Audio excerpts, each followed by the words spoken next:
Good morning to all. So today we are going to discuss lead accumulator or lead storage battery. Lead accumulator is a storage cell in which electricity can be stored previously and later one can use that stored electricity for the domestic purposes. So it is interesting to know that lead accumulator can behave as galvanic cell as well as electrolytic cell. I mean, at one time it act as galvanic cell and at another time it act as electrolytic cell. Now let's see what lead accumulator is exactly. For that we need to take care of construction. Now lead accumulator consists of a fiber vessel, strong fiber vessel, which is filled by 38% by mass of H2SO4 solution. So this is the H2SO4 solution, which is 38% by mass. Now it consists of two types of electrodes. Lead accumulator consists of two types of electrodes. One, lead electrode coated with spongy lead, which act as anode, and other lead electrode coated with PbO2, which serves as cathode. And these two electrodes, I mean two types of electrodes, are arranged alternatively.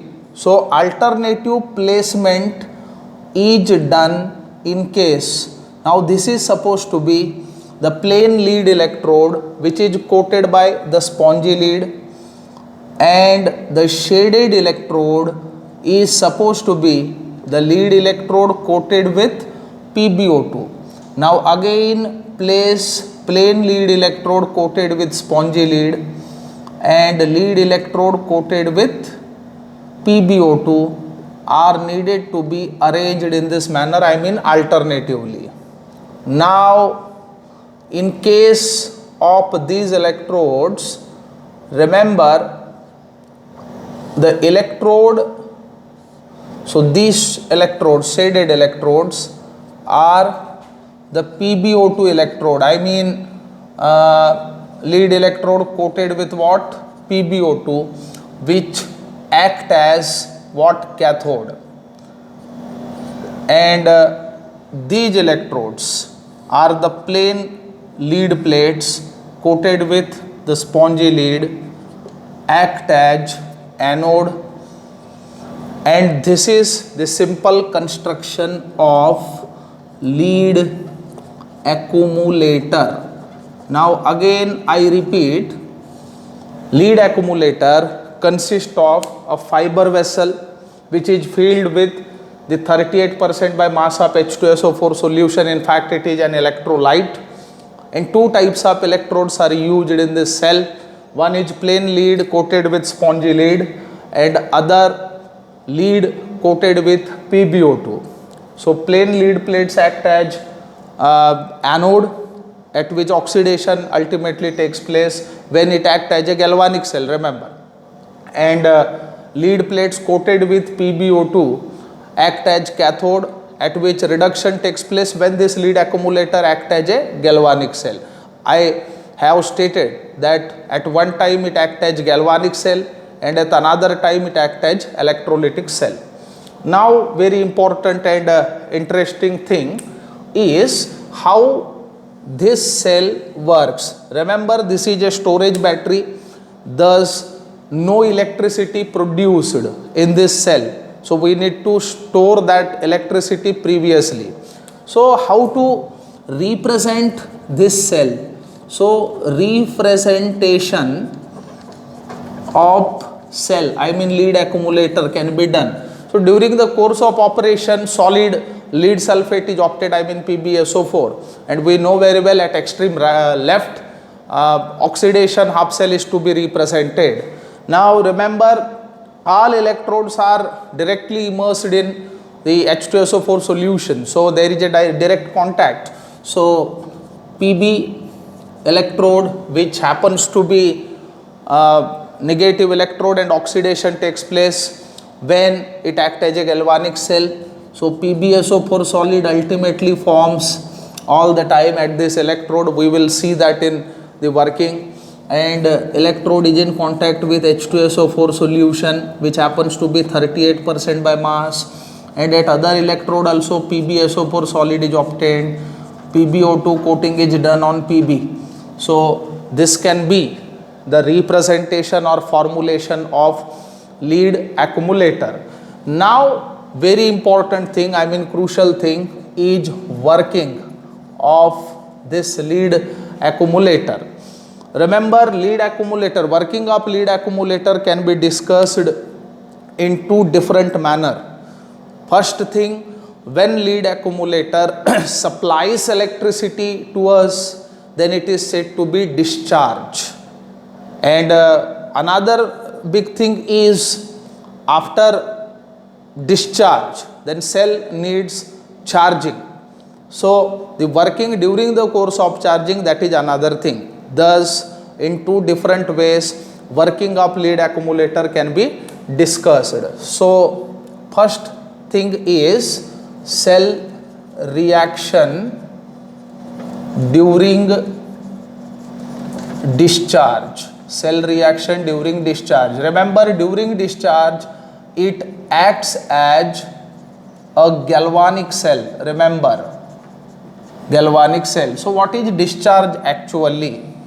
Discharge is a process when lead accumulator supplies electricity to us. Thus it is said to be secondary voltaic cell also. So storage cells are secondary cells, and discharge is a process when we use electricity from the storage battery. Now during the course of discharge, what happens at anode? Definitely anode is oxidation half cell, thus oxidation reaction is expected at anode. So what happens exactly?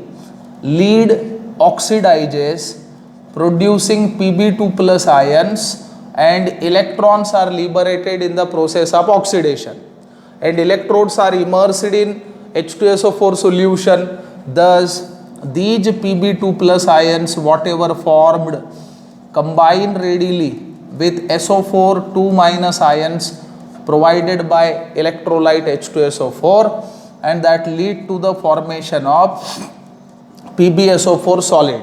Thus net oxidation reaction is sum of these two. So when we add these two, Pb2 plus get cancelled. So remaining part is Pb solid plus SO4 2 minus aqueous gives PbSO4 solid plus 2 electrons. Remember, this is the process of oxidation taking place at anode. Now at other electrode, I mean at cathode, remember lead electrode coated with PbO2 act as the cathode.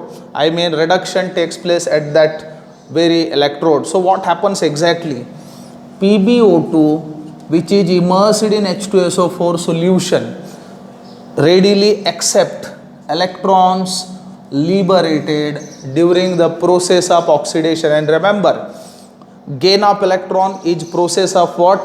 Oxidation, reduction. So hereby at what cathode reduction takes place, PbO2 receives electron and undergo reduction, producing Pb2 plus ions and water. Now Pb2 plus ions again combine with SO4 2 minus ions from H2SO4, and that lead to the formation of PbSO4 solid again. So it is to be noted that during the course of discharge at anode as well as at cathode, at both electrodes, PbSO4 solid impurity is obtained. So net reduction reaction is sum of these two.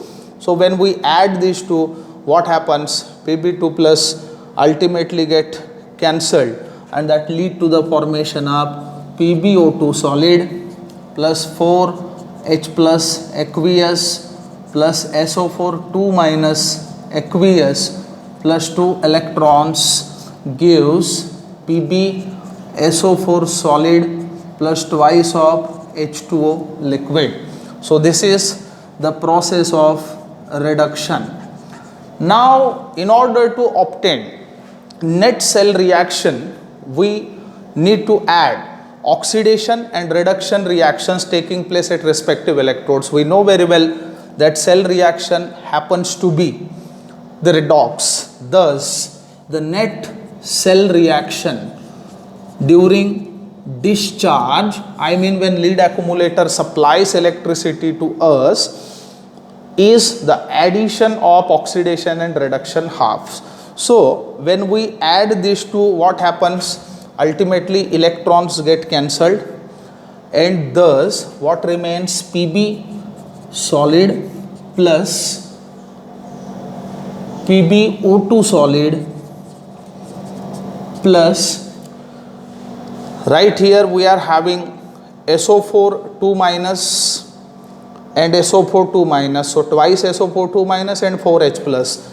This can be given twice of H2SO4 aqueous gives what? PbSO4, and PbSO4 right here gives twice of PbSO4 solid plus twice of H2O liquid. Remember, this is a redox reaction. So this is a net cell reaction during discharge. I mean when lead accumulator supplies electricity, then this type of reaction occurs. And as far as potential of cell is concerned, now how to calculate potential? We know very well.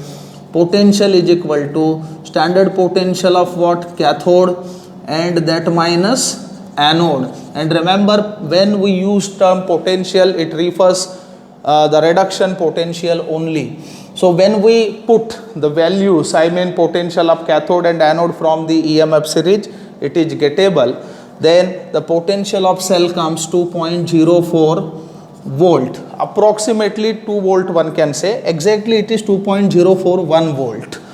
Now this is the reactions, these are the reactions taking place during the course of discharge.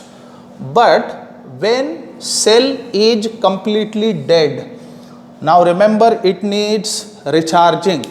So we need to recharge the discharged storage cell. So other part of the working involve recharging of cell.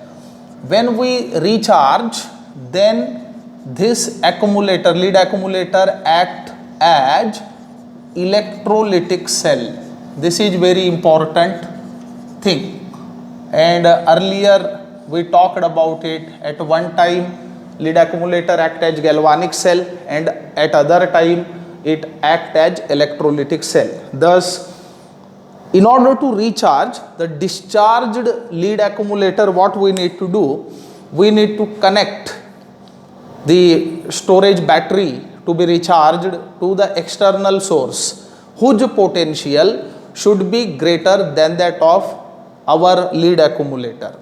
So what we need to do? Positive terminal of lead accumulator is needed to be connected to the positive terminal of the source, and negative terminal is to be connected to the negative terminal of the source. So by doing this, cell reaction ultimately get reversed, and hence cell becomes potential to supply electricity again. I mean, due to the reversing of the cell reaction, electricity may get stored again. In this way, we can use lead accumulator number of times. Number of times can be used, and number of times it can be recharged. So let us see the reactions, what happens. So during recharging, what happens? We know very well at anode there is oxidation process. Now remember, recharging is totally opposite to that of what?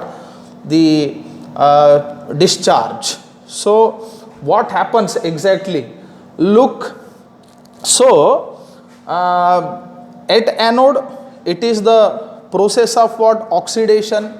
Thus PbSO4 solid combine with H2O liquid, and that lead to the formation of PbO2 solid, then H plus, and then SO4 2 minus already present, as we used what? H2SO4. Remember, during discharge H2SO4 get consumed, and during recharging it regenerates. Take a look how, and thereby liberation of electrons. So this is the process of oxidation taking place at anode during recharging.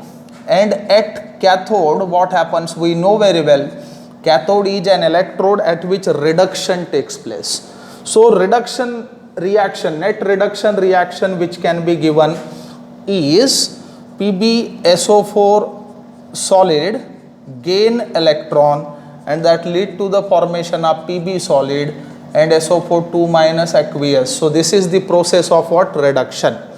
And when we add these two, I mean when we add oxidation and reduction half reactions, we get what? Net cell reaction during recharge, I mean charging, one can say.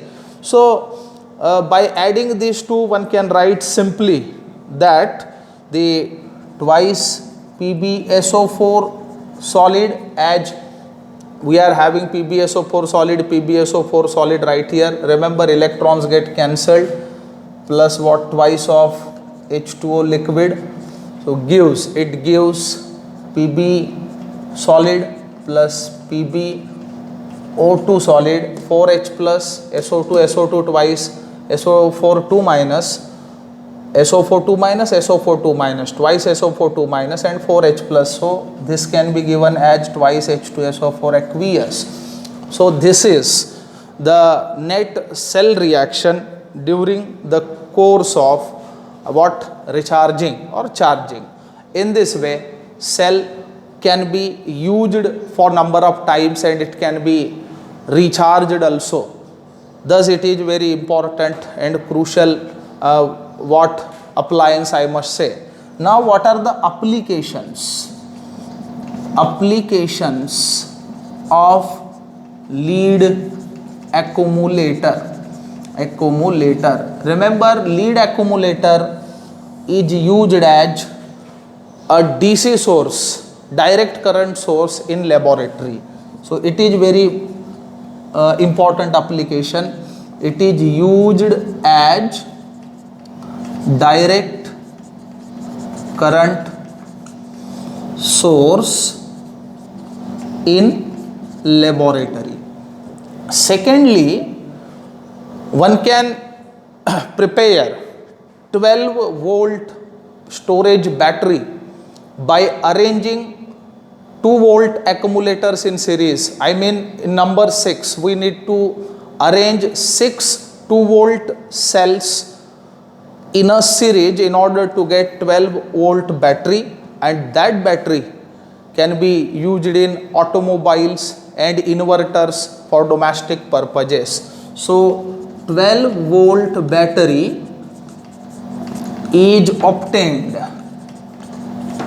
by arranging 6 2 volt cells in series, which